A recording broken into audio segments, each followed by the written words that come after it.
Hi, my name is Emily Hanks, and this is my presentation on React.js and Angular frameworks. So, in my mind, I think the biggest reason they created these frameworks was because developers wanted a way to systematically be able to reuse their code. They wanted a way to make it easy to reuse their code, and so that they don't have spaghetti code and like super long files and such like that. And the way they did this was they built components, and this is where you put your reusable code, and it cleans out your overall structure a lot better. It makes it easier to test because then you just test each separate component by itself. And then when you know one component works, you then add it with another one, and you slowly build off of it from there.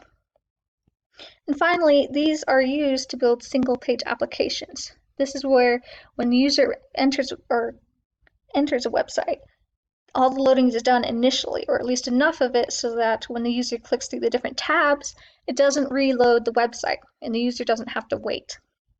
And this is a big thing nowadays. We want our websites to be single-page applications. So to give you an example, if you have a list of people and you want to display it in like this format, you want maybe a div, you want it to be this card format, you display their name, age, and major, and you have a whole different list or a long list of people. And in this case, you might have code similar to the following, where you have a div, paragraphs of their name, age, and major, and you just copy this for each and every one of this. You might do something tricky where you do a for loop, but in the end, you still copy the same code. So this is where Angular and React are really great to use. They use their different components, and to explain, as Amy said in her presentation, for Angular, they have 3 files for each component. You usually have the HTML file. This is where you have the reusable stuff. This is where you copy this and you put it in here. And you give this a generic person.name and you access the person's name. You also have the TS file. This is where the background information, this is where it saves the person, which you then access their name, age, and major. And then the CS, sorry, CSS.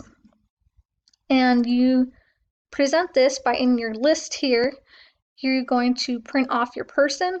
You're going to do an Angular for loop here, and it goes through each of the people, and it sends the person to the person here, or this component. So for first, it would be Joe, then Mary, and then Bob. So first it would send Joe through here, it would print Joe's name, his age, his major, and then it would go to the next person and continue on. And this is how Angular does it. React is a little bit different. They still use components, but they do it in a different way. They don't use 3 different files. They have 2, or 1 per component. And each of these are a JS file.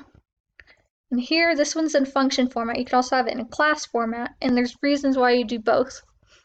But in this case, we have a function. We're being passed in the properties, or in our case, the person, and then we're going to return the information in the format we want. So we return the name, the age, and the major. And this is how we pass it in. We call the person, which is our function here, and then you pass in the information, name, age, and major. And then here is where it just displays it all. So to give you a real example of an app, this is one I made my full stack web development class. We used Angular. There are tons of different components on this page, and as you go through each of the different components, you'll notice it does not reload the page. This is a single page application. And so to break this down a little bit into different parts, here we have a movie list component. Inside the list component, we're going to print out multiple movie items. And this is where we're reusing the same code over and over. We're just giving it different data to display. And the same with the movie detail component.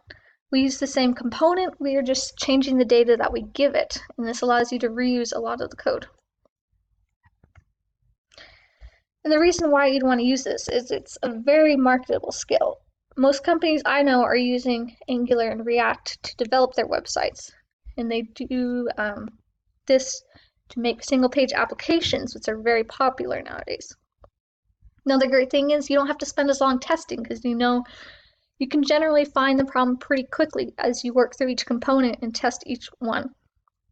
And then because of the different components, it keeps your code very modular and contained, and it gives you less spaghetti code. Thanks for watching, and I hope you guys use this Angular or React in your development sometime.